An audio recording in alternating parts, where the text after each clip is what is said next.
réalité de ce que vous pensez, ce qui nous anime, qui a transparu dans cette déclaration. Nous ne sommes pas là pour prendre position ni pour la mouvance, ni pour l'opposition. Mais donc vous diront, quand vous dites de relayer le code électoral, forcément vous prenez position pour l'opposition. Pas du tout, pas du tout. Qu'est-ce qui vous fait dire que nous prenons position pour l'opposition? Vous voyez ce code électoral à l'article 146 qui parle de la représentativité politique. Le taux des 20% à avoir dans toutes les circonscriptions électorales pour pouvoir désigner des représentants au plan national. Mais prenez une localité comme Porte-Novo. Si, par exemple, un parti de la mouvance, prenons le cas d'un parti de la mouvance, qui allait aux élections, par exemple, arrive à avoir peut-être dans Porte-Novo, je parle, parce que les élections de 2026 sont des élections générales. Donc, il y a les élections à la base, les communales, et il y a les élections législatives, et il y a la présidentielle. Je prends l'exemple des élections à la base, parce que c'est ça qui touche au plus proche les populations. Comment voulez-vous expliquer, par exemple, qu'à Porte-Novo, un parti recueille, par exemple, 50, voire 60% des voix à Porte-Novo, lors des élections communales. Mais parce que n'ayant pas réussi à avoir 20%, seul ou en alliance, dans une commune ou dans un département, dans une circonscription électorale de l'Atakora, qu'on dise aux Porte-Noviens que ce sont les minoritaires, ceux qui ont à peine 21%, mais c'est du déjà vu. À peine 21% qui vont diriger. C'est du déjà vu. Mais attention, vous avez vu ce déjà vu a causé. Il ne faut pas répéter les choses. Et donc, cela touche directement aux citoyens. Et qu'est-ce qui vous fait dire que ce n'est pas un parti de la mouvance qui va rater les 20%? Ah non, mais il a un député qui a dit, sans rire, Léon, comme là, aussi pour ne pas le nommer, que au moins, par un coup, ils vont tout abandonner pour aller s'asseoir là-bas et faire rater les 20% à la mouvance. Bon. Donc, en réalité, c'est un schéma catastrophique pour notre pays. Et je me dis, lorsque nous allons à des élections comme les élections municipales, en quoi le citoyen de Dassa, d'accord, qui a ses réalités politiques, est concerné par les 20% à avoir dans la 23e ou 24e ou à Waké, pour dire que c'est le parti qui a réussi à avoir 20% là-bas qui doit nécessairement désigner un maire ou un conseiller chez lui à Dassa. Ce n'est pas réaliste. C'est possible. On dit qu'on fait ça pour les grands partis, les rassemblements. Vous savez, les grands partis ne se décrètent pas. C'est des situations qui amènent à aller au grand regroupement. Ce n'est pas par décret, ni par loi. C'est des situations qui amènent à aller au grand regroupement. Et même lorsque vous êtes dans les pays où on parle des grands partis tels que les États-Unis et autres, la minorité existe toujours. Et la possibilité est toujours donnée à la minorité de pouvoir gagner également le pouvoir d'État et de l'exercer. Donc ce n'est pas par décret, n'est pas par loi que ces problèmes-là seront réglés. Mais c'est des situations et la maturité qui va progressivement nous conduire à ce genre de regroupement. Et donc, Bonjour à tous, bienvenue. Après le clergé catholique, l'opposition politique, le cadre des confessions religieuses et autres, les centrales syndicales entrent dans la bataille pour la relecture du code électoral. Elles se sont annoncées à travers un communiqué rendu public cette semaine. Nous en parlerons avec le secrétaire général de l'Union nationale des syndicats de travailleurs du Bénin, UNSTB, Apollinaire Afewe. L'UNSTB qui a célébré il y a quelques jours ses 50 ans. 50 ans de chemin, 50 ans de parcours, nous en parlerons également. Apollinaire Afewe, bonjour, bienvenue. Bonjour, monsieur le journaliste. À tout seigneur, tout honneur, vous avez 50 ans, du moins la centrale syndicale que vous dirigez, l'UNSTB. Vous êtes donc indéniablement la plus vieille centrale syndicale du Bénin. C'est une fierté, en même temps que Apollinaire Afewe, c'est une lourde responsabilité, non? Oui. D'abord, merci pour cette opportunité que vous nous offrez. Et nous saluons tous les auditeurs, n'est-ce pas, de Crystal News. Et vous remercions pour le travail que vous abattez pour l'information des populations. D'abord, je voudrais rectifier pour dire que nous ne sommes pas la plus vieille, mais la plus ancienne. Parce que quand on parle de la plus vieille, ça donne l'impression de celui qui n'a plus de force, ou de celui qui ne peut plus faire le combat comme cela se doit. Et c'est pour ça que j'ai pris l'habitude de dire depuis un moment, de rectifier depuis un moment, que nous sommes la plus ancienne des confédérations et centrales syndicales du Bénin. Effectivement, 50 ans de lutte, 50 ans de parcours syndical, c'est une lourde responsabilité que nous avons en tant qu'organisation syndicale au Bénin, et nous travaillons à jouer pleinement notre partition sur l'échiquier syndical de notre pays. Et c'est pour cela que ces 50 ans d'existence, ces 50 ans de parcours, les expériences qui ont été capitalisées, accumulées pendant ce moment, nous essayons de les mettre au service du mouvement syndical. Et sans doute, c'est un insigne honneur d'être là, être celui qui est responsable donc de cette centrale au moment où les 50 ans sont célébrés. C'est une chance. Oui, bon, c'est une chance. Le soir a voulu que ce soit moi qui sois secrétaire général à l'occasion de ces 50 ans. C'est un honneur, mais c'est aussi beaucoup de responsabilité. C'est aussi beaucoup de responsabilité parce que, vous savez, à 50 ans, si c'était un être humain, c'est cet âge-là à partir duquel vous avez certaines responsabilités en rapport avec la sagesse, mais aussi, vous avez aussi pour responsabilité de mettre les uns les autres sur le bon chemin parce que vous avez eu à vivre des choses qui ont fait que vous avez plus d'expérience que les autres. Et donc, au même moment que c'est de l'honneur, mais au même moment, c'est également une certaine responsabilité dont nous prenons parfaitement conscience et qui fait que nous essayons quand même, nous essayerons d'être à la hauteur. Alors, comment vous avez célébré ça, les 50 ans, les 50 Vosgies? Alors, les 50 ans de l'UNSTB ont été marqués par plusieurs activités. Nous avons d'abord initié, ensemble avec nos partenaires syndicaux du Bénin, à savoir la CSA Bénin et la CITB, nous avons initié un forum international sur le thème la représentativité syndicale en Afrique, état des lieux et perspectives. Et ce fut un forum qui a réuni des participants, des leaders syndicaux venant des pays d'Afrique, mais aussi de l'Occident, qui nous a permis de réfléchir sur la question de la représentativité qui pose effectivement problème aujourd'hui, non seulement dans notre pays, mais dans d'autres pays également de la sous-région. Et donc ça a été un moment fort par rapport à la célébration des 50 ans de l'UNSTB. Et ensuite, nous avons eu le congrès, le 9e congrès ordinaire de notre organisation qui a coïncidé également avec ce 50 ans et ce 50e anniversaire. Nous avons donc célébré, nous avons d'abord organisé ce congrès-là, le 16, ce congrès qui a permis de prouver toute la maturité dont font preuve les militantes et militants demandent que les forces vives de l'UNSTB. Et le dimanche 17, on s'était retrouvés au Palais des Congrès pour, en tout cas,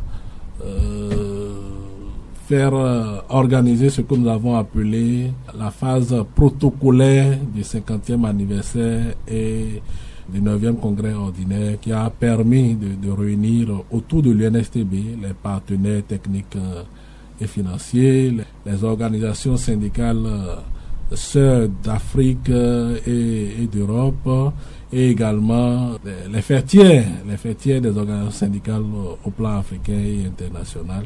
Donc nous sommes retrouvés pour célébrer ensemble ces 50 ans au Palais des Congrès le 17 novembre dernier. Alors, l'UNSTB, pas la plus vieille centrale syndicale du Bénin, la plus ancienne, vous insistez plutôt, mais en même temps, l'UNSTB, disons, s'est rétréci pour aujourd'hui être l'une des plus petites centrales syndicales. Ça également, sûrement, ça vous plaira pas, mais on va dire au résultat, c'est vraiment ça, non? L'UNSTB n'est pas parmi les plus petites organisations syndicales dans notre pays aujourd'hui.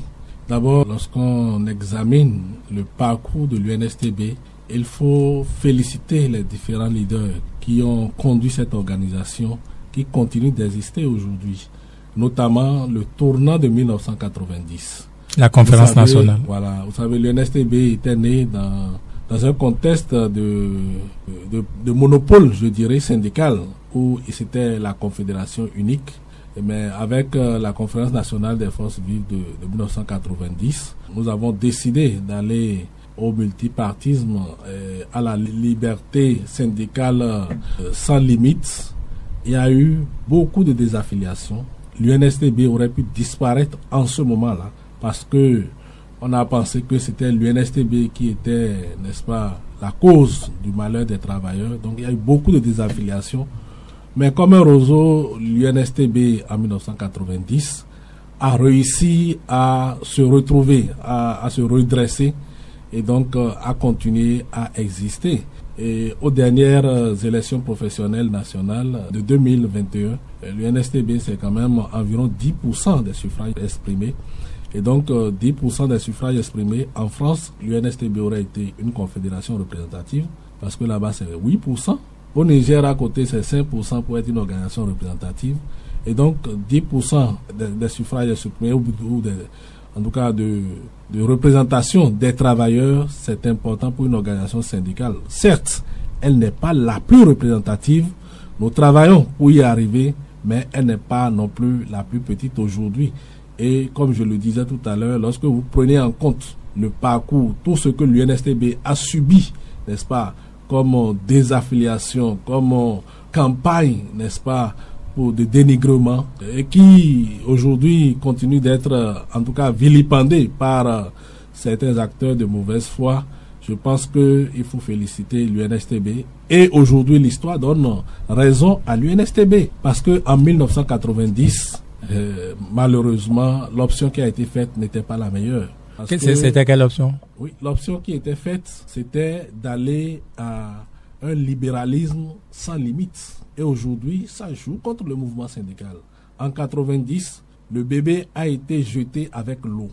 Sinon, l'unité syndicale en soi n'est pas une mauvaise chose. Ce qu'il faut condamner, c'est l'accointance ou la complicité, n'est-ce pas, avec les partis politiques qui, en réalité, nuit, n'est-ce pas, au bien-être des travailleurs. Et c'est cela qu'on devrait prendre des dispositions pour corriger en 1990, au lieu de penser d'aller à l'éclatement, à l'émiettement, qu'on parviendrait à régler le problème des travailleurs. Et sans que vous en souffrez, mais ça, on va en parler. Et sans que le syndicat au Bénin, le syndicat au Bénin, le mouvement syndical. D'accord. Mais l'UNSTB, est-ce que l'UNSTB n'a pas eu tort de résister, de continuer à exister aujourd'hui, puisque quand on dit UNSTB, on ne peut pas ne pas penser au PRPB, on ne peut pas ne pas penser à la révolution, à la période révolutionnaire que tout le monde a abandonné. Le UNSTB reste comme, on va dire, le seul vestige de cette période, non? Le UNSTB n'est pas le seul vestige de cette période. Et il faut également, à ce niveau-là, expliquer que l'UNSTB n'a pas été créé par le PRPB. C'est ça que beaucoup ne comprennent pas. L'UNSTB n'a pas été créé par le PRPB. Bien au contraire, à la création de l'UNSTB en 1974, les leaders syndicaux travaillaient à ce que l'organisation puisse être indépendante, jouir de son indépendance vis-à-vis des forces politiques. Mais le contexte en ce moment-là était tel que il était nécessaire d'établir une certaine collaboration avec le parti unique qui était le PRPB. Et c'est ainsi qu'on a constaté qu'il y avait des leaders qui avaient en ce moment-là double casquette. Ils étaient au même moment au sein du parti unique et au même moment en tant que leader. Les leaders à l'époque, c'était presque systématique même ce que vous dites là. C'était systématique, mais ce n'était pas des nominations non plus, hein. C'était des élections. C'était des élections, il faut le dire. Et donc, je disais que l'UNSTB n'est pas comme le seul vestige de la période révolutionnaire, comme vous le dites, parce qu'elle n'est pas créée par le parti unique. Et vous savez, même en 1960 déjà, l'UNSTD existait.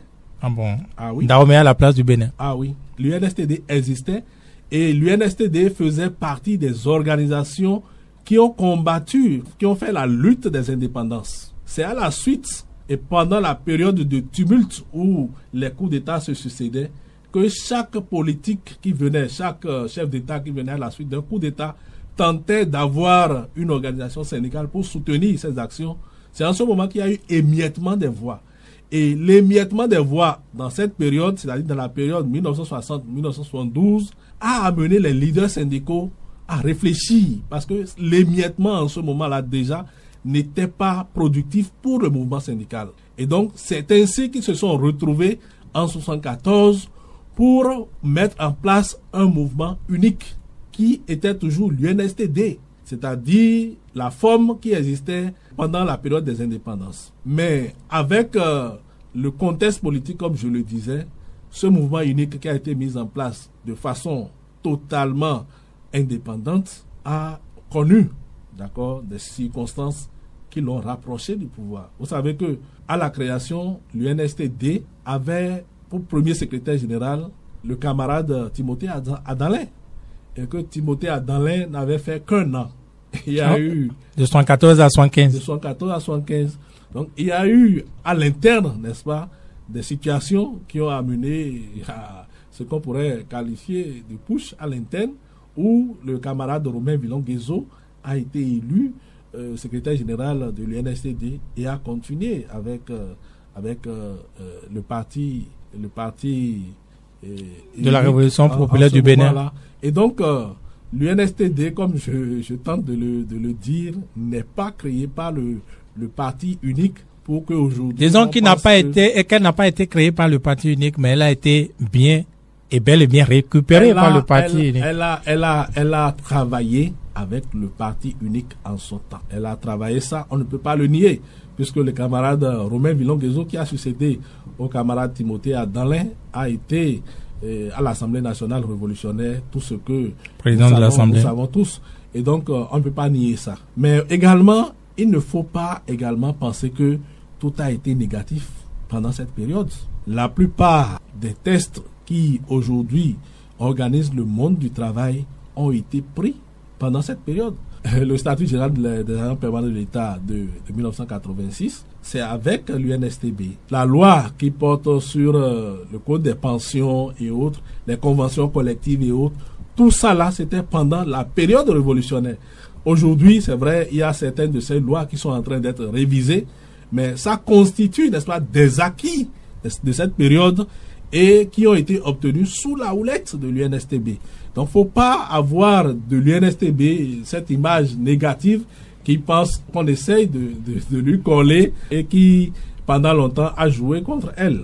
Et la belle preuve, c'est qu'aujourd'hui, l'UNSTB, n'est-ce pas, puisque aujourd'hui nous ne sommes plus au Dahomey, l'UNSTB travaille avec les autres organisations syndicales et prouve que sa place est déterminante dans la lutte que nous menons ensemble. Mais, comme je l'ai dit tout à l'heure, son expérience à disposition pour pouvoir corriger ce qu'on peut corriger. C'est du moins votre perception des choses. C'est comme cela que vous voyez Apollinaire à l'UNSTB, puisque, comme je le disais tantôt, qu'on le veuille ou non, vous n'êtes pas une petite centrale syndicale, vous ne faites pas partie des grandes, des plus représentatives non plus. N'est-ce pas, si les choses étaient telles que vous l'avez peint, disons positivement, tout blanc, un défaut de reconnaissance, on va dire, des travailleurs? Non, il faut reconnaître que, je l'ai dit tout à l'heure, il faut reconnaître que l'UNSTB vient de loin. A failli mourir. Oui, en 1990, elle a été totalement déplumée. C'est ça qu'il faut reconnaître. Elle a été totalement déplumée en 1990. Aux élections de 2006, l'UNSTB a eu moins de 5% des suffrages exprimés en 2006.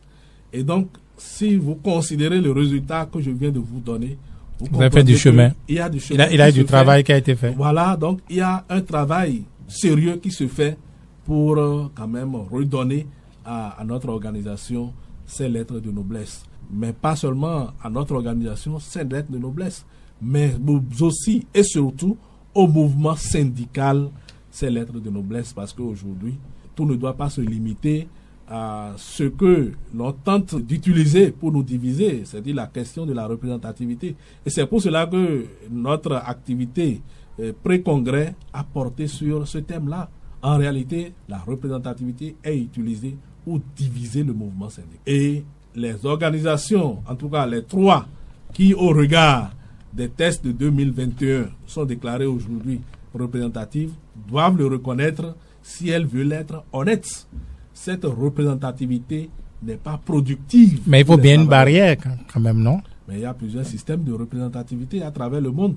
Il n'y a pas que ce que nous appliquons au Bénin. Les élections, vous voulez dire? Il n'y a pas que les élections pour déterminer la représentativité. Il y a beaucoup de critères qu'on peut mettre en œuvre et qui permettent d'ailleurs aux organisations syndicales d'être beaucoup plus, d'être mieux structurées et d'être beaucoup plus efficaces pour les travailleurs. Tel que c'est fait aujourd'hui au Bénin, on met en permanence les confédérations syndicales en compétition, si bien que pendant tout le mandat de représentativité, les actions qui sont faites par les uns et les autres vont dans le sens de charmer les travailleurs pour pouvoir recueillir leur suffrage aux prochaines élections professionnelles. Et de ce fait, il y a une guerre de leadership entre les leaders syndicaux qui, au lieu de parler, d'aborder les vraies préoccupations des travailleurs, passent tout leur temps à se combattre entre eux et au finish à ne pas poser les véritables problèmes des travailleurs. Voilà en quoi le système de représentativité actuel en vigueur au Bénin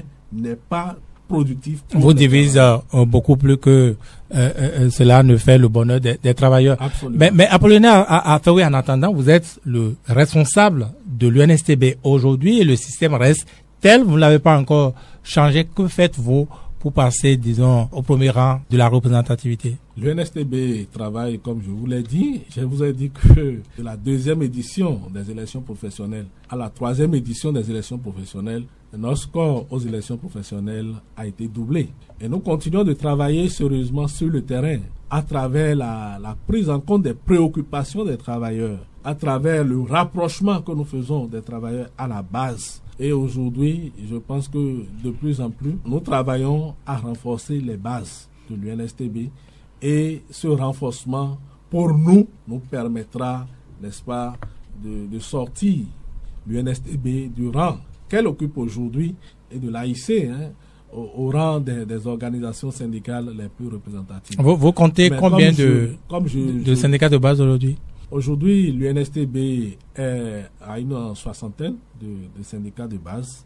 Je pense même que ce n'est pas en principe le plus important parce que je vous donnerai l'exemple de pays bien connus.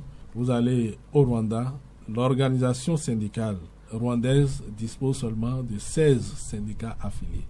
Et pourtant, c'est la plus grande organisation syndicale là-bas qui pratiquement est en situation de monopole. Vous allez au Ghana, TUC Ghana n'a pas 50 syndicats affiliés et pourtant c'est l'organisation la plus représentative. Et donc, ce n'est pas le nombre de syndicats de base qui compte, c'est la force des syndicats de base. Et qu'est-ce qui fait la force des syndicats? Vous savez, et comme je le disais, je donnais l'exemple du TUC Ghana. Vous savez qu'au Ghana, il y a un seul syndicat pour tout le secteur éducatif, pour tous les enseignants. Ça, c'est leur choix. Il y a un seul syndicat. C'est l'idéal. C'est l'idéal parce que c'est ça qui permet véritablement de faire face aux problèmes des travailleurs. De parler d'une seule voix. De parler d'une seule voix. Et là, les pays où les syndicats sont les plus forts aujourd'hui, ce sont ces pays-là où le syndicat, l'unité syndicale est une réalité. Vous allez au Nigeria avec NLC, c'est la seule confédération. Et pourtant, ils sont en démocratie. Ils vont au congrès à tout moment. Et c'est l'une des confédérations syndicales les plus influentes, n'est-ce pas, en Afrique et d'ailleurs au monde. Et donc, nous travaillons à cela, mais nous pensons que nous devons, comme je l'ai dit tout à l'heure, nous mettons notre expérience, notre capital, n'est-ce pas, d'expérience au service du mouvement syndical. Au-delà du travail que nous faisons pour la représentativité de l'UNSTB, nous visons également l'efficacité de l'action syndicale. Et l'efficacité de l'action syndicale, aujourd'hui, veut que l'on travaille à la construction d'une unité syndicale forte. Et les choses sont perçues ainsi de vos pairs de la Bourse du Travail? Si vous avez une organisation syndicale aujourd'hui au Bénin qui rame à contre-courant, qui qui travaille contre l'unité syndicale, c'est qu'elle travaille pour elle-même et non pour les travailleurs. Il en existe. Parce que nous sommes tous conscients qu'aujourd'hui, tel que le contexte se présente, émietté, divisé, nous ne pouvons pas réellement gagner pour les travailleurs. Ça, tous les leaders syndicaux le savent. Et donc, si nous faisons le diagnostic de cette manière et que quelqu'un continue à prêcher pour sa paroisse plutôt que pour le mouvement syndical, c'est que celui-là, il n'est pas sérieux dans ce qu'il fait. Je repose la question, il en existe? Alors, je sais que pour la plupart, les leaders sont totalement conscients de ce que je suis en train de dire. C'est d'ailleurs pour ça que il y a eu déjà des tentatives de mise en place de cadres de creuset d'unité d'action syndicale. Il y a eu un creuset d'unité d'action syndicale ayant réuni les organisations syndicales affiliées à la CSI Afrique, mais toujours pour raison d'idéologie politique, nous n'arrivons pas toujours à fédérer les 7 qui étaient en place, mais pour la plupart, nous sommes conscients par rapport à ça. C'est vrai que la première tentative, n'est-ce pas, de mise en place du creuset des 6 organisations syndicales n'a pas bien fonctionné. Et nous pensons qu'aujourd'hui, on peut commencer par un nombre plus réduit. Et les autres et que les autres comprendront par la suite qu'il faut se rallier. Et c'est à cela que nous avons commencé à travailler depuis quelques moments à la Bourse du Travail. Alors, qu'est-ce qui fait la spécificité de l'UNSTB? Qu'est-ce qui pourrait amener les travailleurs à faire plus confiance à l'UNSTB plutôt qu'aux autres aujourd'hui? Alors, à l'UNSTB, d'abord, nous travaillons sur ce qu'on appelle l'éthique syndicale. Et c'est important.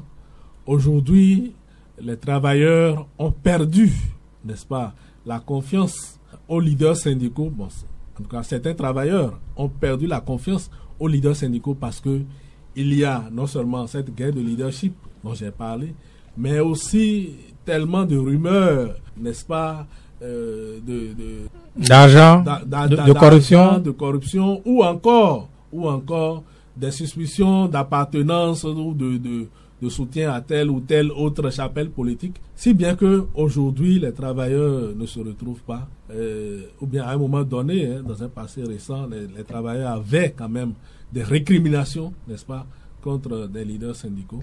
Nous travaillons à cela.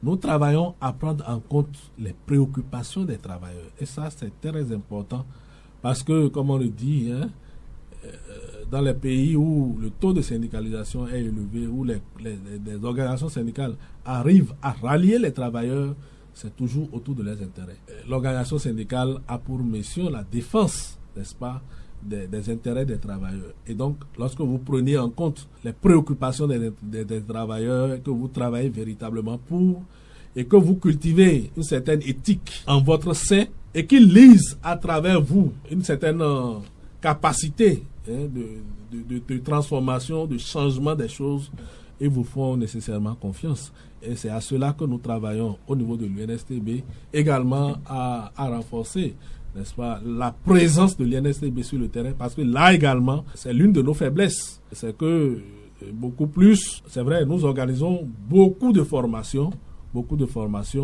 et il faut également que les travailleurs qui ne se trouvent pas à Cotonou, qui ne se trouvent pas à Porte-Novo, qui se trouvent à Kandi, dans le Bénin profond, puissent sentir, n'est-ce pas, la proximité de leurs leaders, et puissent également s'exprimer pour que leurs préoccupations également soient prises en compte.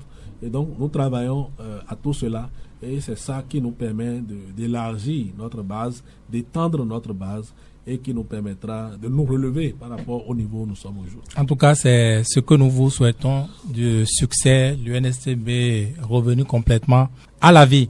On va parler actualité beaucoup plus récente. On a vu, vous avez franchi un palier, je dis vous, 3 centrales syndicales, l'UNSTB justement, la CSA Bénin et la CGTB. Vous dites qu'il faut nécessairement relier le code électoral. Avant d'opiner là-dessus, on sait, vous avez parlé de regroupement des centrales syndicales, vous essayez. Effectivement, ce qui est vu, c'est que vous êtes souvent allé à 4. J'ai cité les 3 tantôt, mais il y a la COSI, elle est passée où? Pourquoi elle n'a pas signé ce communiqué? Je dois d'abord dire que, en réalité, comme je tentais de vous l'expliquer, après l'échec de la première tentative de rapprochement de 6 organisations syndicales,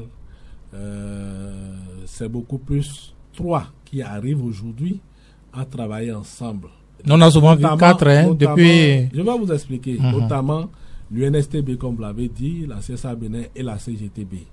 Le cas dont vous parlez, c'est le cas des luttes d'avril-mai 2024. Cette lutte que nous avons organisée par rapport à la cherté de la vie. Et si vous avez été attentif, c'est que vous aurez constaté que les actions ont été lancées par le trio dont je vous viens de parler, c'est-à-dire l'UNSTB, la CITB, la CSA Bénin. C'est par la suite que la COSI est revenue d'Abidjan pour sauter dans la bague. S'est rallié à cette lutte-là que nous avons conduite ensemble jusqu'à la marche du 11 mai et également les négociations qui ont suivi. Mais même bien avant ça, il me semble qu'on vous voyait quand même à 4 tout au moins.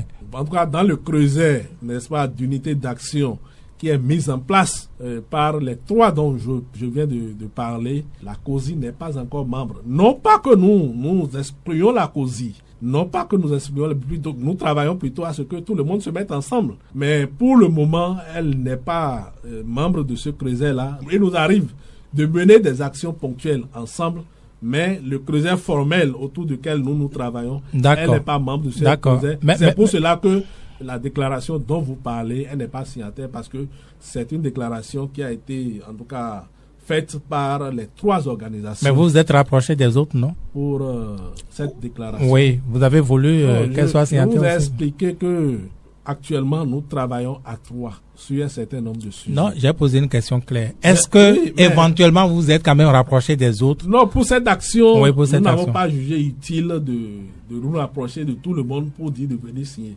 Nous l'avons initié et fait en notre sein, au sein de notre creuset à 3. Et on n'a pas du tout contacté les autres pour se rallier. Mais est-ce que vous n'aurez pas dû le faire? Peut-être qu'ils ont les mêmes préoccupations que vous. Bon, peut-être qu'on aurait dû le faire, mais vous savez, lorsque vous devez mener certaines actions, parfois, ce n'est pas toujours les difficultés d'agenda et autres là ne vous permettent pas toujours de vous réunir.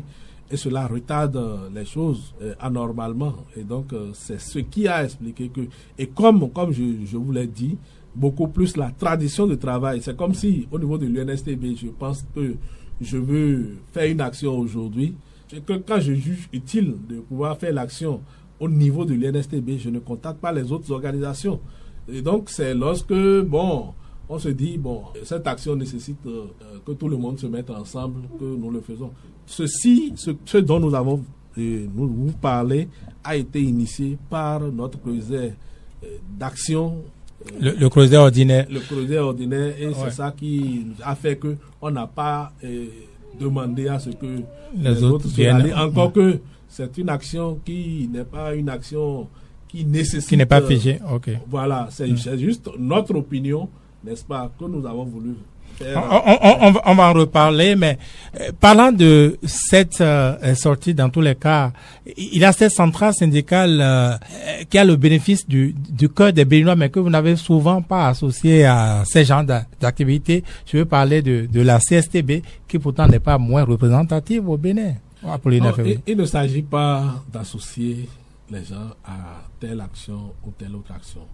J'ai tenté de vous dire tout à l'heure que lorsque vous rentrez à la bourse du travail, vous avez fondamentalement 2 courants idéologiques. Le second courant idéologique est incarné par la CSTB. La CSTB est d'obédience communiste, vous le savez, et elle travaille la main dans la main avec le Parti communiste du Bénin. Il est donc arrivé déjà qu'il y ait des actions qu'on tente de faire ensemble, mais qui n'aboutissent pas toujours parce que, si l'action n'est pas partagée par le parti, par exemple, peut-être que ça ne va pas marcher. Et donc, c'est souvent ces difficultés, n'est-ce pas, que nous avons et qui font que ce n'est pas toujours ensemble avec la CSTB. Mais les travailleurs et les Béninois plus en général n'aiment pas ça. Ils aiment vous voir travailler ensemble. Je pense que la voix des travailleurs amènera, n'est-ce pas, l'ensemble des leaders à comprendre cela. Parce que lorsque vous voulez travailler ensemble, il faut avoir la possibilité de se faire un certain nombre de concessions. Et c'est toujours ça qui, parfois, constitue la forme de discorde. C'est ça. Lorsque vous devez mener une action ensemble, par exemple, rédiger une déclaration, comme ce que nous avons fait, il faut que les uns et les autres aient l'esprit suffisamment élevé pour s'accorder sur les thèmes à utiliser et autres, la manière de procéder et autres. Mais ce qui est normal, non? Même pour ce à quoi vous avez abouti, c'est sûr que vous avez fait le même exercice. Mais c'est ça que nous n'arrivons pas toujours à faire avec l'organisation dont vous parlez. Et c'est ça qui fait que les actions à mener ensemble ne sont pas toujours, en tout cas, faciles à faire. Et ce qui vous divise est tellement important au point que vous préférez laisser le statu quo, vous laissez assommer.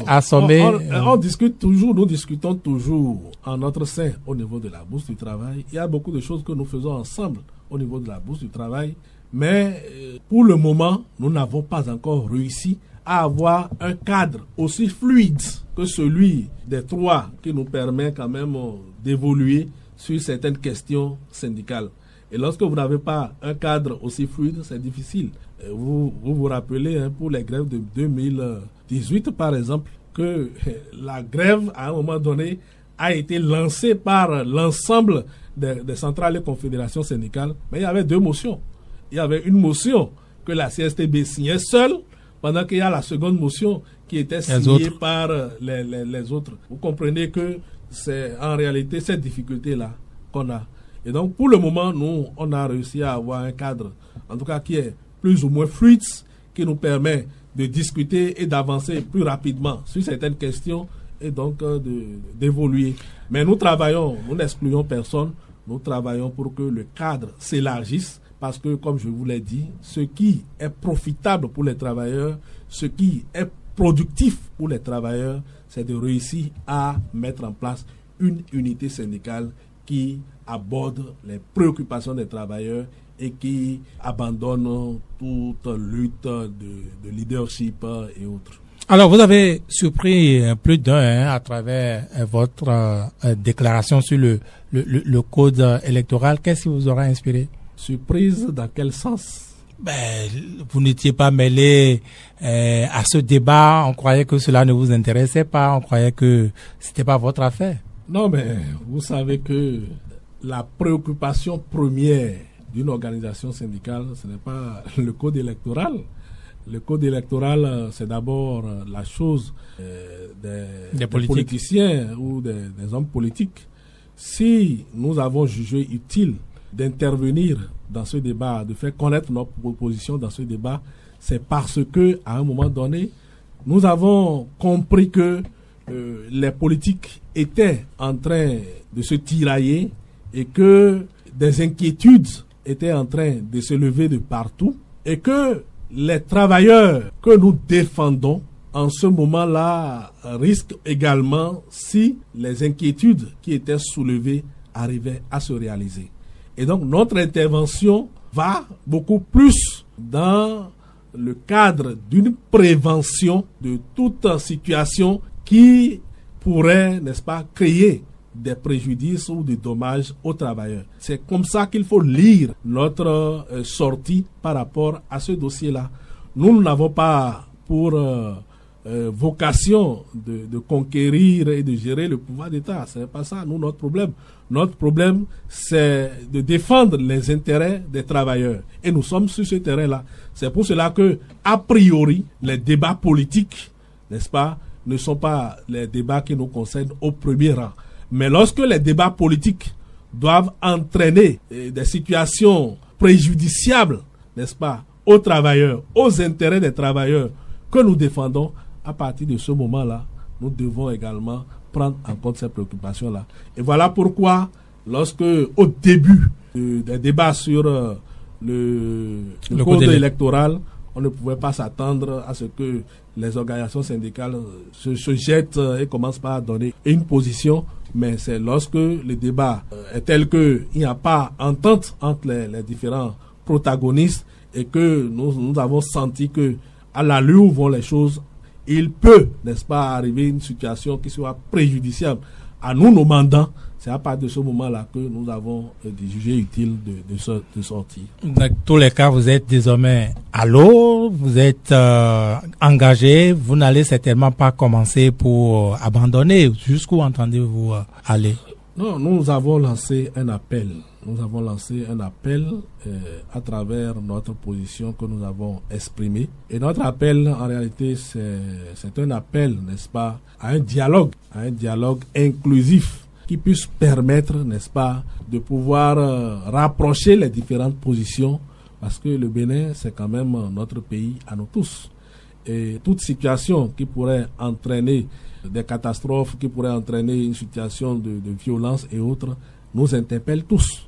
Et donc, c'est par rapport à ça que nous, on a voulu quand même interpeller les uns les autres et les appeler à rapprocher les positions, à échanger entre eux pour pouvoir trouver le juste milieu qui permette de rassurer tout le monde, qui permette également de préserver la paix qui, n'est-ce pas, constitue cette denrée-là qui nous est chère, nous tous, en tant que Béninois. Et donc, notre déclaration est une déclaration qui a été rendue publique, mais également qui est transmise, n'est-ce pas, à un certain nombre d'autorités, n'est-ce pas, nationales et internationales. Et nous pensons continuer des actions de plaidoyer, de lobbying et autres pour pouvoir, en tout cas, avec les autres qui s'étaient déjà prononcés sur cette question-là avant nous. Les autres, c'est qui? Le clergé catholique, le cadre de concertation de l'opposition. Le cadre de concertation, il y a aussi la plateforme électorale des sociétés civiles. Donc nous pensons quand même mener des actions avec l'ensemble, n'est-ce pas, de ces acteurs-là pour amener les hommes politiques à se retrouver, à échanger pour trouver le juste milieu qui permette de préserver la paix au Bénin. Si votre appel n'est pas entendu, si ces plaidoyers ne donnaient rien, si on initiait des actions telles que un front commun pour exiger la réélecture, vous allez y participer? Par rapport à ces actions, je pense que nous ne sommes qu'au début. Et nous restons positifs. Nous restons positifs parce que en réalité, on ne fait pas le bonheur de quelqu'un sans la personne. Et donc, lorsque vous, en tout cas l'ensemble des voix qui s'élèvent par rapport à cette question-là, nous pensons que les gens vont quand même être réceptifs et pouvoir s'entendre. Maintenant, s'ils ne s'entendent pas, en son temps, nous allons aviser pour voir réellement ce qu'il y a lieu de faire. Pour le moment, on n'est pas encore à cette étape, n'est-ce pas? Mais c'est pas à écarter. Mais si nous ne sommes pas encore à cette étape, on ne pourra pas encore nous prononcer par rapport à ça. Mais si nous avons fait cette sortie, c'est parce que la question nous préoccupe, la paix nous préoccupe, le bien-être de nos mandants nous préoccupe. Et donc, c'est d'abord le plus important dont il faut tenir compte. Et la suite, on verra bien. Oui, mais est-ce qu'on peut faire un pareil appel sans envisager une suite? La suite, c'est ce que je vous ai dit. La suite que nous, on a envisagé actuellement, c'est d'abord les actions de lobbying et de plaidoyer que nous entendons mener à l'endroit des acteurs politiques. C'est à ce niveau-là que nous sommes. Il faut nous permettre d'abord de finir cette étape avant d'envisager ce qui va suivre. De digérer. D'envisager ce qui va suivre. Voilà, donc c'est ça. Oui, mais d'aucuns diront que voilà, c'est encore la saison. Et ces syndicalistes, ils se réveillent parce que c'est l'opportunité, n'est-ce pas, pour eux de se rapprocher des acteurs politiques, de nouer des pattes comme ils en ont l'habitude. On n'a jamais eu de difficulté à nous rapprocher des acteurs politiques. Les leaders syndicaux n'ont jamais eu de difficulté à se rapprocher des acteurs politiques. Mais il a longtemps, depuis 2016, que vous ne l'aviez plus fait avec sous Patrice Talon. Qu'est-ce qui vous le fait dire? C'est le terrain. Pas du tout. Rappelez-nous ce que vous avez fait ensemble, par exemple. Nous avons continué à travailler depuis 2016 sur plusieurs chantiers. Quel chantier, par exemple? Vous ne suivez pas l'actualité. C'est possible, les choses peuvent nous échapper. Mais... Sinon, quand même, il y a eu beaucoup d'actions de 2016 à nos jours. Il y a eu beaucoup d'actions. Ce dont vous parlez et qui, en réalité, constitue la préoccupation, c'est cette possibilité, n'est-ce pas, d'action concertée, n'est-ce pas, avec des chapelles politiques. C'est différent. C'est différent. Sinon, depuis 2016, il y a toujours eu des actions, il y a eu des marches, il y a eu des sit-ins, il y a eu des déclarations. Nous ne pouvons pas, en compter.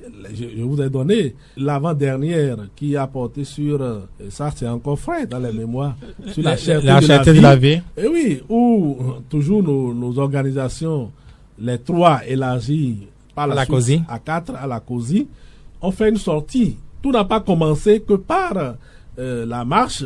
Il y a d'abord eu de sorties, des déclarations que nous faisons toujours et des actions de lobbying et de plaidoyer que nous faisons, que vous ne voyez pas toujours, parce que là, quand ce n'est pas des sorties... Bon, ça, c'est dans la chambre à coucher. Quand c'est pas des sorties... C'est dans vos bureaux, je vous dis. Oui, mais ça fait partie des moyens d'action du syndicat. Et ça fait partie des moyens d'action du syndicat. Et d'ailleurs, c'est ce qui est recommandé. C'est des actions de lobbying, de plaidoyer, de négociation, de dialogue. En principe, c'est ça. Sinon, les actions d'éclat ne viennent que lorsque rien ne marche. Lorsque il y a pas de dialogue possible. C'est à partir de ce moment-là que les actions bruyantes dont vous parlez se font. Maintenant, pour en revenir à votre préoccupation, que je perçois très bien, c'est en réalité des possibilités d'action concertée ou des possibilités de dialogue ou d'échange avec des chapelles politiques. Je vous explique. En réalité, le syndicat, c'est pour la défense des intérêts des travailleurs. Je l'ai dit et redit. Mais il se fait que les gouvernants, les politiques, sont ceux qui travaillent pour conquérir le pouvoir de l'État et l'exercer. Alors, entre leaders syndicaux ou la défense des intérêts des travailleurs et la gouvernance du pays, parfois, il y a des chemins d'intercession. Il y a des carrefours où on se rencontre.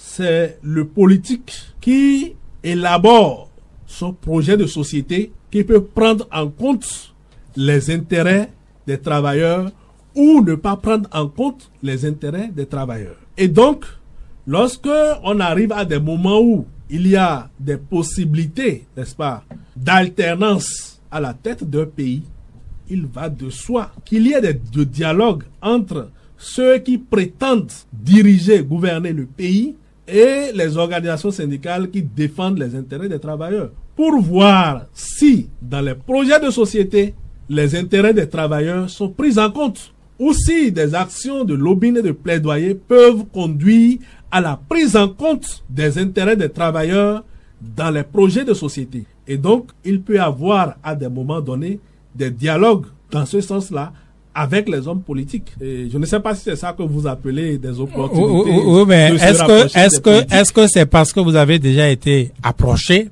par certaines chapelles aujourd'hui que vous avez activé, disons, l'entrée dans la bataille pour le code électoral, par exemple? Approché pour quelle raison? Je ne sais pas, peut-être que c'est peut-être vous qui avez approché. Nous n'avons pas besoin d'être approchés pour prendre position dans un débat citoyen. Aujourd'hui, nous sommes dans un débat citoyen, dans un débat qui concerne toutes les organisations, toutes les forces vives de la nation. Et nous l'avons précisé dans notre déclaration, toutes les organisations de la société civile devraient se sentir interpellées par le débat sur le code électoral. Donc, on n'a pas besoin d'être approché. Mais vous savez, vous ne nous pensez pas suffisamment intelligents, suffisamment indépendants au fait de ce qui nous concerne pour pouvoir prendre des positions à des moments donnés. Non, vous pouvez être approché comme vous pouvez approcher. Nous n'avons pas pris comme position. Vous pouvez faire le mouvement vert. Non, lorsque vous lisez votre déclaration, sentez-vous que cette déclaration a pris position pour une chapelle? Je peux vous affirmer qu'elle a fait l'effort d'être inodore, écolo, c'est pas un effort. Presque sans saveur. Mais c'est la réalité, en réalité. C'est la réalité de ce que vous pensez. Ce qui nous anime, qui a transparu dans cette déclaration. Nous ne sommes pas là pour prendre position ni pour la mouvance, ni pour l'opposition. Mais donc, vous diront, quand vous dites de relayer le code électoral, forcément, vous prenez position pour l'opposition. Pas du tout. Pas du tout. Qu'est-ce qui vous fait dire que nous prenons position pour l'opposition? Vous voyez ce code électoral à l'article 146 qui parle de la représentativité politique. Le taux des 20% à avoir dans toutes les circonscriptions électorales pour pouvoir désigner des représentants au plan national. Mais prenez une localité comme Porto Novo, si, par exemple, un parti de la mouvance, prenons le cas d'un parti de la mouvance, qui allait aux élections, par exemple, arrive à avoir peut-être dans Porto-Novo, je parle, parce que les élections de 2026 sont des élections générales. Donc, il y a les élections à la base, les communales, et il y a les élections législatives, et il y a la présidentielle. Je prends l'exemple des élections à la base, parce que c'est ça qui touche au plus proche les populations. Comment voulez-vous expliquer, par exemple, qu'à Porto-Novo, un parti recueille, par exemple, 50, voire 60% des voix à Porto-Novo, lors des élections communales. Mais parce que n'ayant pas réussi à avoir 20% seul ou en alliance dans une commune ou dans un département, dans une circonscription électorale de l'Atakora, qu'on dise aux Porto-Noviens que ce sont les minoritaires, ceux qui ont mais à peine 21%, mais c'est du déjà vu. À peine 21% qui vont diriger. C'est du déjà vu. Mais attention, vous avez vu que ce déjà vu a causé. Il ne faut pas répéter les choses. Et donc, cela touche directement aux citoyens. Et qu'est-ce qui vous fait dire que ce n'est pas un parti de la mouvance qui va rater les 20%? Ah non, mais il a un député qui a dit, sans rire, Léon, comme là, aussi pour ne pas le nommer, que au moins, par à coup, ils vont tout abandonner pour aller s'asseoir là-bas et faire rater les 20% à la mouvance. Bon. Donc, c'est en réalité, c'est un schéma catastrophique pour notre pays. Et je me dis, lorsque nous allons à des élections comme les élections municipales, en quoi le citoyen de Dassa, d'accord, qui a ses réalités politiques, est concerné par les 20% à avoir dans la 23e ou 24e ou à Waké, pour dire que c'est le parti qui a réussi à avoir 20% là-bas, qui doit nécessairement désigner un maire ou un conseiller chez lui à Dassa. Ce n'est pas réaliste. C'est possible. On dit qu'on fait ça pour les grands partis, les rassemblements. Vous savez, les grands partis ne se décrètent pas. C'est des situations qui amènent à aller au grand regroupement. Ce n'est pas par décret, ni par loi. C'est des situations qui amènent à aller au grand regroupement. Et même lorsque vous êtes dans les pays où on parle des grands partis tels que les États-Unis et autres, la minorité existe toujours. Et la possibilité est toujours donnée à la minorité de pouvoir gagner également le pouvoir d'État et de l'exercer. Donc ce n'est pas par décret, n'est pas par loi que ces problèmes-là seront réglés. Mais c'est des situations et la maturité qui va progressivement nous conduire à ce genre de regroupement. Et donc, pour en revenir à notre déclaration, encore une fois, le schéma dont nous parlons là, ça peut être un parti de la mouvance comme un parti de l'opposition. Ça peut arriver. C'est pour cela qu'il ne faut pas voir notre appel à dialoguer pour réviser le code électoral comme étant une partie prise pour une chapelle politique. Mais dans tous les cas, Apollinaire Aféwé, êtes-vous conscient que vous avez ouvert ainsi un marché, qu'ils vont venir vers vous, que ce soit l'opposition, que ce soit la mouvance, ils viendront vers vous après cette déclaration? Non, je pense que nous sommes suffisamment responsables pour savoir là où se trouvent nos intérêts. Ou bien ils viennent déjà. Ils sont déjà venus. Non, comme je vous l'ai dit, il n'y a pas un cloisonnement entre le mouvement syndical et les partis politiques. Le champ politique. Non, on dialogue toujours. Mais nous avons, lorsqu'on doit voter la dernière loi qui a été votée sur le Conseil économique et social, nous nous sommes rapprochés des députés de l'opposition comme de la mouvance dans le cadre des actions de lobbying et de plaidoyer pour dire ce que nous pensons être juste. Et donc, on n'a jamais cessé d'échanger aussi bien avec la mouvance qu'avec l'opposition lorsque nous devons travailler pour les intérêts des travailleurs. Donc, il n'y a pas je ne sais pas, rappelez-moi le thème sportif là. Quoi, vous n'êtes pas séparés? Le marché. Ah, ok, le mercato. Il n'y a pas un mercato qui soit ouvert pour dire, bon, c'est pour des rapprochements et autres là, non. Nous avons toujours échangé, travaillé, nous, dans la peau de ceux qui défendent les intérêts des travailleurs et les autres dans la peau de ceux qui travaillent à conquérir Oui, et à mais gérer. sans faire dans la langue de bois Apollinaire Afewe, tout le monde sait, ou du moins dans l'opinion, les députés de la mouvance, les députés du pouvoir sont considérés comme le problème quand on parle du code électoral. On dit que c'est eux qui ont voté ça et ce n'est pas faux. Bon, nous autres, comme je vous l'ai dit, nous travaillons avec tout le monde. La dernière fois, lorsque la loi sur le Conseil économique et social devrait être votée, nous avons rencontré les 3 groupes parlementaires. Nous avons sans distinction de couleur politique. Parce que, en principe, je dis, lorsque vous êtes élu député, vous êtes l'élu de la nation. Vous n'êtes plus l'élu d'un parti politique, ni l'élu d'une chapelle politique. Donc, vous devriez travailler pour le bien-être de la nation. Nous avons cette présomption de bonne foi et nous travaillons dans ce sens-là. Maintenant, si les députés de la mouvance qui sont les majoritaires, c'est eux, effectivement, avec eux qu'on doit travailler pour la révision du code électoral. Nous n'avons aucune gêne à échanger avec eux, à discuter avec eux pour les amener. Mais s'ils ont dit non aux politiques, leur vis-à-vis, ils vous diront sûrement pas oui à vous autres. Bon, attendons de voir. Ils ont dit non, certainement, à un moment donné. Et donc, voyant la situation telle que la situation évolue, ça peut toujours changer. Les gens sont changeants. Et comme on le dit souvent, seuls les imbéciles ne changent pas. Le code n'a pas été voté en 2024. Les gens ont certainement suivi les analyses, n'est-ce pas, qui sont faites par les spécialistes des questions électorales, les gens de la société civile, les confessions religieuses. Ils ont certainement tous les tout experts ça qui ont au moment où ils étaient en train de voter le code. Ils n'ont certainement pas perçu tous ces aspects-là. Mais aujourd'hui, avec tous les débats qui se font, le débat citoyen qui se fait autour du code, leur position peut avoir évolué. Donc, concédons-leur la bonne foi, échangeons avec eux et voyons si les choses vont échanger ou pas. Apollinaire Afewe, vous appartenez à quel parti politique? Je suis sans parti. Je ne suis membre d'aucun parti.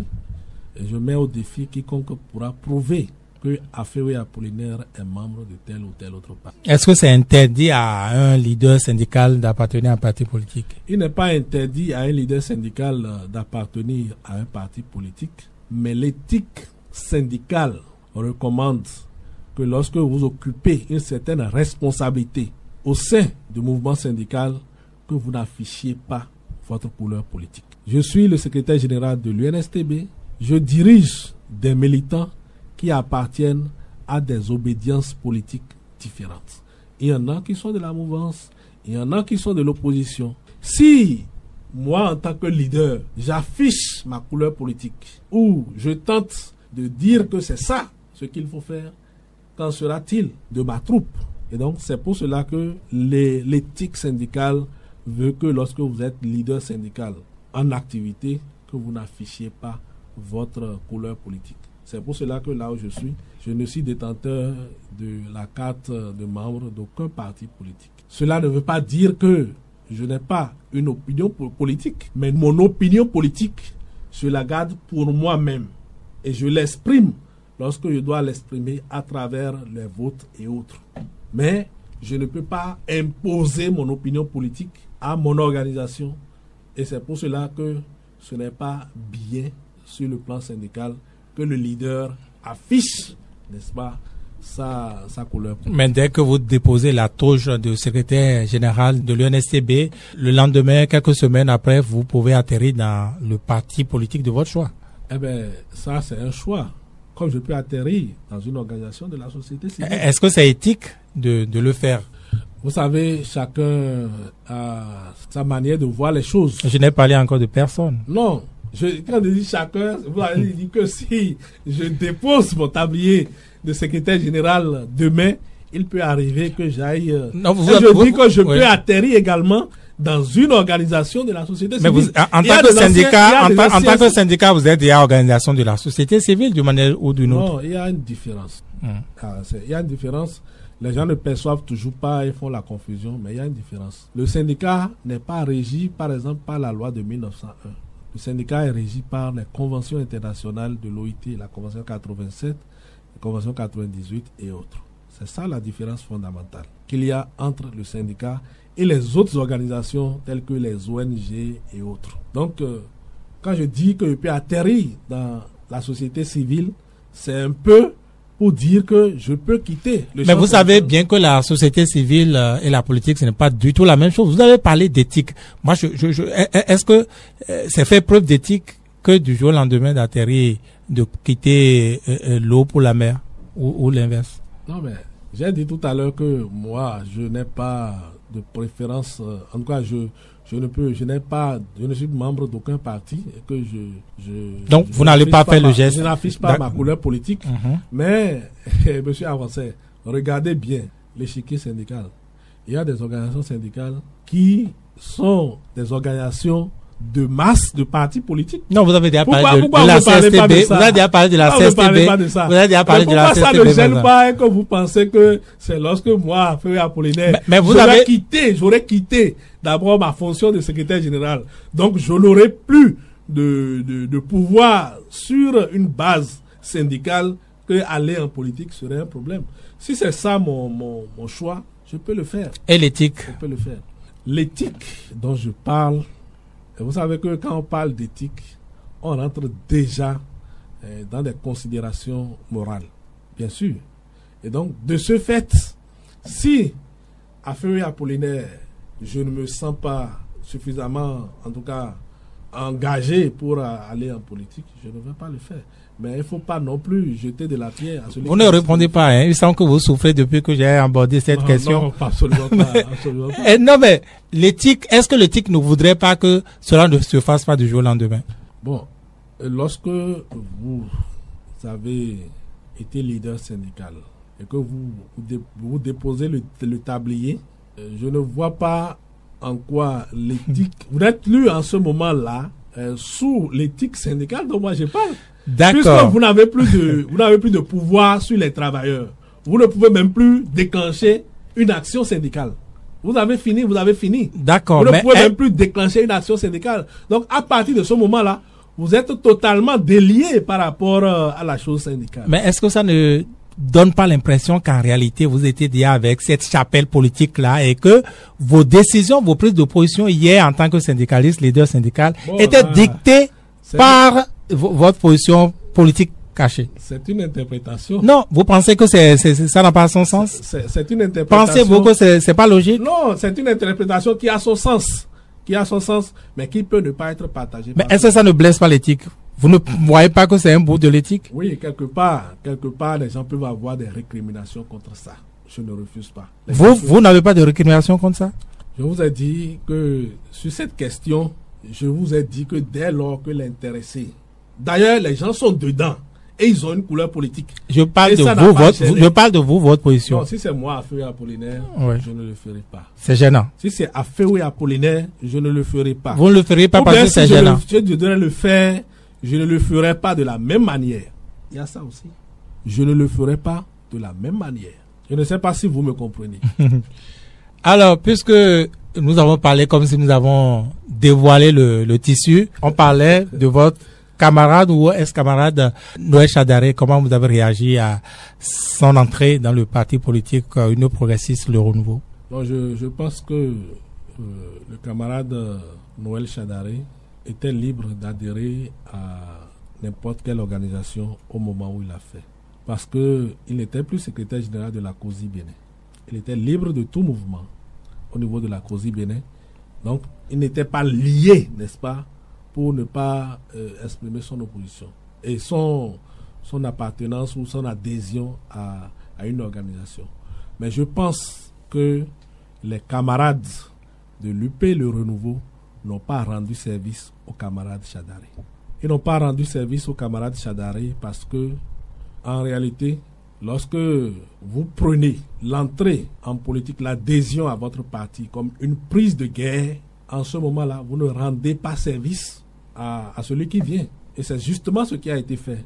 L'UP Le Renouveau a des milliers, voire des millions de militants. Mais combien de militants de l'UP Le Renouveau, n'est-ce pas, on a accueilli de la manière dont le camarade Chadaré a été accueilli. Donc ceux-là ne lui ont pas rendu service. Mais cela n'a sûrement pas été fait sans son accord. Peut-être il se trouve que c'est lui-même qui a exigé être accueilli ainsi. Bon, je ne peux pas le savoir. Je ne peux pas le savoir. Je suis en train d'analyser. Est-ce que ce qui s'est fait, vous dites que cela ne lui a pas rendu service, mais est-ce que c'est pas au syndicat tout court que cela a porté un coup? Vous n'êtes pas vus tous comme ça, comme des politiciens cachés, des gens au service de tribunes ou de chapelles politiques? On ne peut pas voir tous les leaders syndicaux comme des gens au service de chapelles. Mais c'est presque ce que l'UNST, c'est presque ce que la CSTB disait déjà de vous. De qui? De vous les quatre, dans la COSI et autres. Je ne peux pas dire de vous. Nous savons pour la CSTB. La CSTB ne peut pas condamner l'entrée en politique ou une collaboration politique entre une organisation syndicale et un parti politique. Parce que elle constitue une organisation de masse d'un parti politique. À partir de ce moment-là, elle est disqualifiée pour relever l'accointance ou l'appartenance d'un leader syndical à un parti politique.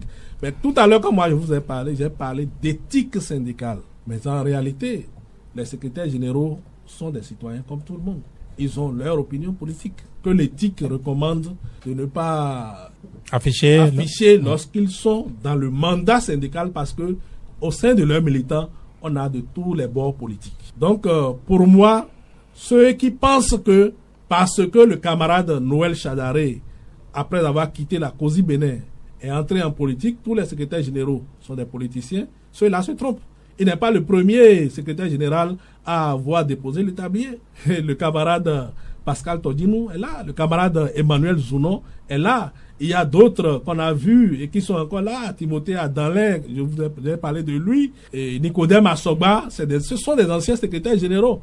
Quand ils ont déposé le tablier, ils ont choisi de ne pas aller en politique. Et donc, mais la règle, justement, c'est que les gens n'entrent pas en politique. N'est-ce pas là même le problème? Je ne dirais pas que c'est la règle. Je dirais que chacun fait son choix. Et c'est pour cela qu'il ne faut pas voir les secrétaires généraux comme des politiciens cachés. Non.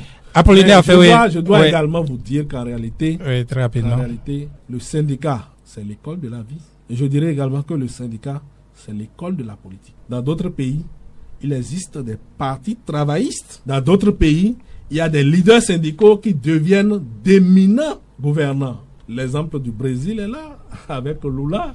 Et donc, en réalité, je pense que, comme je l'ai dit, les gens n'ont pas voulu rendre service aux camarades. Et ça lui a valu ce que les critiques que nous avons tous lues. Vous en avez parlé avec lui? Bon, personnellement, on n'a pas encore eu le temps d'échanger sur le sujet. Apolline Afewe, on arrive au thème de cette émission. Alors, c'est allé très vite. Je pense que je ne peux que vous remercier encore une fois pour cette opportunité et réitérer l'appel que nous avons lancé à l'endroit des hommes politiques, des gouvernants politiques de notre pays. Nous avons besoin de la paix. La paix pour continuer à nous développer. La paix pour continuer à gouverner le Bénin. Et par rapport à cela, nous ne devons pas faire économie de sacrifices. Nous ne devons pas faire économie de dialogue. Nous ne devons pas faire économie de concessions pour pouvoir préserver cette paix. Et donc, au nom de cette paix, nous, organisations syndicales, les appelons à échanger, à s'entendre pour trouver le juste milieu qui permette de préserver la paix dans ce grand tournant qui s'annonce devant nous et qui constitue les élections générales de 2026. C'est la première fois que nous voulons expérimenter les élections générales. Il va falloir donc prendre toutes les dispositions pour que nous puissions aborder ce virage, ce tournant de l'histoire politique de notre pays avec l'assurance nécessaire. À l'endroit des militantes et militants de l'UNSTB, je dirais que nous avons certes des défis, nous avons beaucoup de défis à relever et que ces défis militent à ce que nous puissions davantage resserrer les rangs en notre sein, mais aussi resserrer les rangs avec les autres travailleurs, les autres organisations, de manière à ce que le rapport de force puisse, n'est-ce pas, être en faveur des travailleurs pour la conquête du mieux-être pour les uns et les autres. Merci. Merci à vous.